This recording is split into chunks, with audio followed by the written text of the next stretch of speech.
پیامبر صلی الله علیه و سلم میفرمایند 5 تا خصلت و ویژگی خداوند به امت من داده که به هیچ امتی غیر از امت من در رمضان نداده.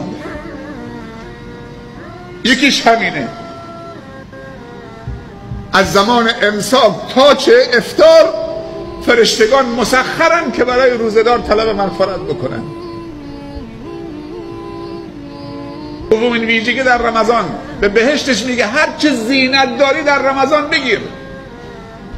نزدیک است که بنده روزه‌دار من سختی و مشقت‌های زندگی و دنیا رو از کولش بندازه پایین و مهمان تو بشه.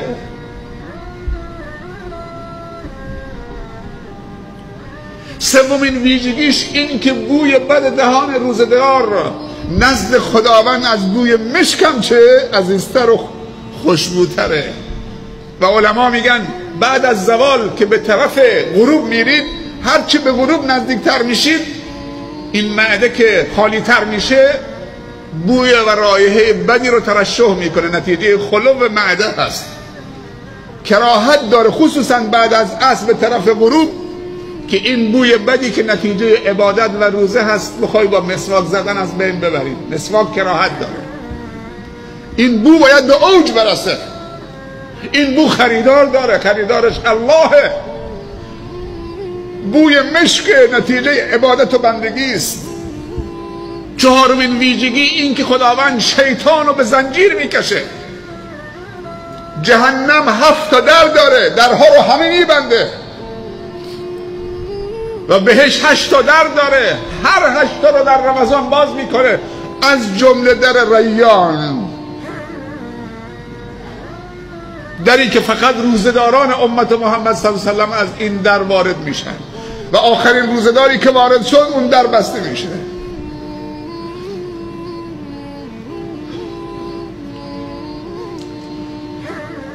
به خاطر که در ماه مبارک رمضان اعمال صالح و کارهای خیر اونقدر به اوج میرسه و حس و حال و هوای بندگان خدا اونقدر رشد میکنه و ایمانی میشه، سبحان الله،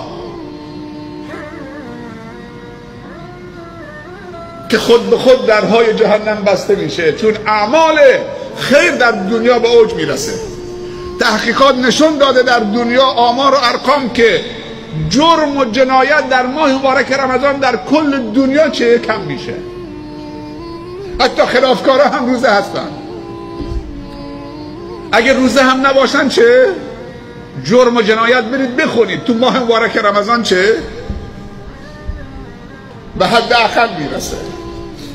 اما پنجمین ویژگی امت محمد صلی الله علیه و سلم در رمضان، پیامبر صلی الله علیه و سلم میفرمایند خدا در آخرین روز رمضان بر امت محمد، بر امتم منت میگذاره و مورد مغفرت قرار میده. یکی سوال کرد یا رسول الله، اون آخرین روزی که شما میگید خداوند امت منو میامرزه در رمضان، ببخشید در آخرین شب رمضان، آیا اون شب قدره؟ پیامبر صلی الله علیه و سلم گفت اگر اجیری و عاملی کاری رو شروع کرد پیش کارفرمایی، وقتی کارشو در غروب به پایان رسون مزدشو پایان کارش میگیره. این شب قدر نیست. این برادر و این خواهر روزشو 1 ماه کامل کرده در آخرین شب رمضان، خداوند چه؟ اونو مورد مغفرت قرار میده. شب قدر شب دیگه هست.